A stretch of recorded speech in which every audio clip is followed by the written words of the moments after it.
Meena ji, MLC पूर्व mayor Rajesh Singh ji, Arvind Singh ji, हमारे नेता पदाधिकारी, इंडिया गठबंधन के कांग्रेस पार्टी के सहयोगी, उनके संगठन के लोग, अनिल पासवान जी, इंडिया गठबंधन की मदद करने वाले संतोष पाठक जी, धर्मेंद्र तिवारी जी, संजय मौर्य जी, शंभुनाथ जी, देवेंद्र प्रताप सिंह जी मुन्ना और बड़ी संख्या में इंडिया गठबंधन के सभी हमारे नेता, सहयोगी, साथी,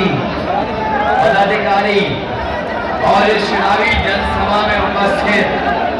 हमारे सभी आदरणीय बुजुर्ग किसान भाई, बड़ी संख्या में नौजवान साथी, माताएं, बहनें और पत्रकार, मैं सबसे पहले चंदौली लोकसभा के यहाँ पर उपस्थित आप सभी का बहुत बहुत धन्यवाद और आभार प्रकट करना चाहता हूँ। जहाँ गर्मी है और 45 डिग्री से ऊपर का टेम्परेचर है, जहाँ पंडाल में हमें बड़ी संख्या में लोग दिखाई दे रहे हैं, लेकिन जहाँ कोई छाया नहीं है, उसके बावजूद भी दाईं तरफ और सड़क से लेकर के और बाउंड्री तक पे जो बड़ी संख्या में लोग उपस्थित हैं, इधर बाईं तरफ भी हैं, मैं इन सब का बहुत बहुत धन्यवाद आभार प्रकट करता हूँ। मैं देख रहा हूँ जब से चुनाव पूर्वांचल की तरफ आया है, जो पश्चिम से हवा चली थी, इधर पूर्वांचल के लोगों ने मन बना लिया है कि जो इंडिया गठबंधन के लोग हैं, इनका तो साथ देना ही देना है। वहीं भारतीय जी ने पिछले 10 साल से जो लगातार धोखा देने का काम किया, उनका सफाया करने का काम करेंगे।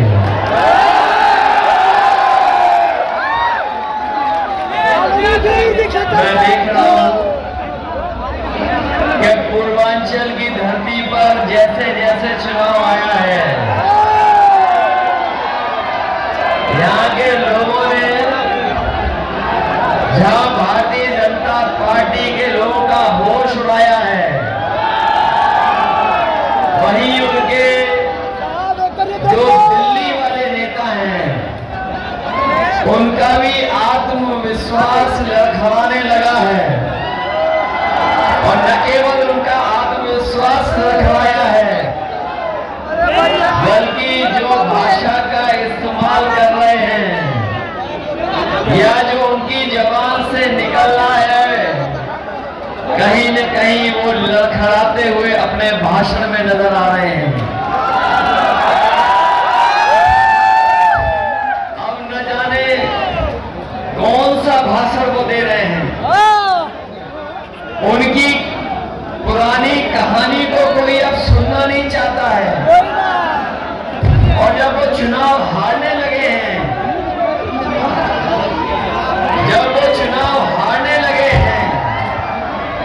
तो न केवल अपना भाषण बदल रहे हैं, बल्कि आप देखिए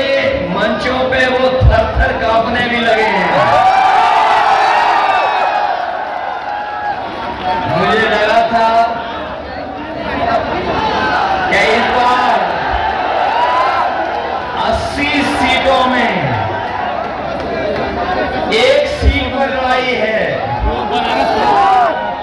लेकिन जब से बनारस और आसपास चुनाव में देख रहा हूं, जो माहौल दिखाई दे रहा है, इस बार बीजेपी के हाथ से 80 की 80 सीटें, और इसलिए जा रही हैं कि इन्होंने सपना दिखाया था बनारस के लोगों को कि क्यूटो बना देंगे, और मुझे लगा कि अगर बनारस क्यूटो बन जाएगा, कहीं न कहीं चंदौली के लोगों को भी कुछ न कुछ विकास उनके क्षेत्र में हो जाएगा। न क्यूटो बना, न चंदौली का विकास हुआ। जहाँ पे लगा और पिछले 10 साल में इन भारतीय जनता पार्टी के लोगों की हर बात झूठी निकली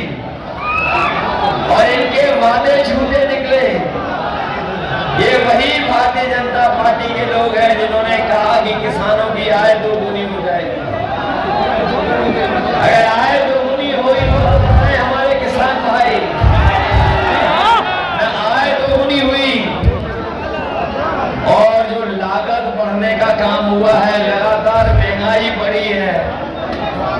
और उसका परिणाम ये हुआ है कि हमारे किसानों की खेती बाड़ी के साथ साथ खेती बाड़ी के खेत के खुशहाली के लिए पैसा आया, वो भारतीय जनता पार्टी के लोगों ने अपनी जेब में रख लिया। किसान के हाथ कुछ नहीं लगा और एक समय ऐसा भी किसानों ने देखा कि जिस समय हमारे किसानों के खिलाफ काले कानून लाने का काम हुआ और अगर वो काले कानून लागू हो गए होते तो जहां हमारे किसानों की खेती बाड़ी छिन जाती, वहीं उनकी पैदावार को भी ये लूट लेते। हमारे किसान झुके नहीं, न केवल उत्तर प्रदेश का किसान बल्कि देश का किसान इन बीजेपी के खिलाफ खड़ा हो गया। दिल्ली घेरनी पड़ गई, दिल्ली जाके धरने पर बैठ गया और तब तक नहीं हटा जब तक सरकार ने काले कानून वापस नहीं ले लिए। जहां किसान के काले कानून वापस हुए, लेकिन